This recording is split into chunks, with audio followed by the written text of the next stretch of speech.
आणि आता ब्रेक नंतर एक ब्रेकिंग न्यूज अशी की मनोज जरांगे यांनी ईडब्ल्यूएस आरक्षणाचे मनोज जरांगे मारेकरी असल्याचा आरोप जो आहे तो प्रवीण दरेकर यांनी केलेला आहे। त्यांनी तो जरांगेंवरती आरोप केला।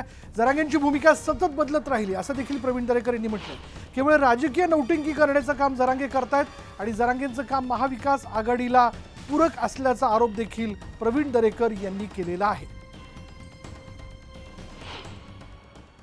मनोज जरांगे हाच खरा ईडब्ल्यूएस आरक्षणाचा मारेकरी आहे।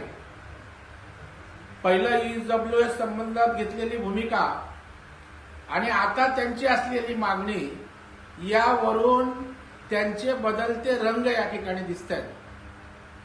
खरं म्हणजे आता मनोज जरांगेंना वैफल्य आलंय, कारण मराठ्यांच्या प्रश्नांसाठी आरक्षणासाठी आंदोलन उभं राहिलं, लोकप्रियता मिळवली आणि आता मराठ्यांचे प्रश्न आरक्षणाविषयी राहिला बाजूला।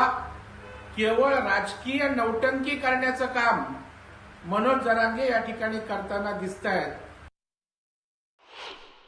राजेंद्र राऊतच्या मागे आम्ही सगळे मराठा समाजाचे आमदार आहोत, इतर पक्षातले मराठा समाजाचे आमदार आहोत आणि त्यांना 6 कोटी मराठा समाजाची भूल मारता। मराठा समाज काय तुमची मालमत्ता आहे का? तुमच्या नावावर मराठा समाजाने काय सातबारा लिहून ठेवलाय का? याला शिव्या दे, त्याला शिव्या दे, याला पाड, त्याला पाड। आम्ही राजेंद्र राऊतच्या मागे आहोत। काय 6 कोटी तुमच्या मागे कोण आहेत हेच आम्हाला बघायचं आहे। राजेंद्र राऊत ताकदीनं मराठ्यांसाठी काम करतात, करीत राहतील।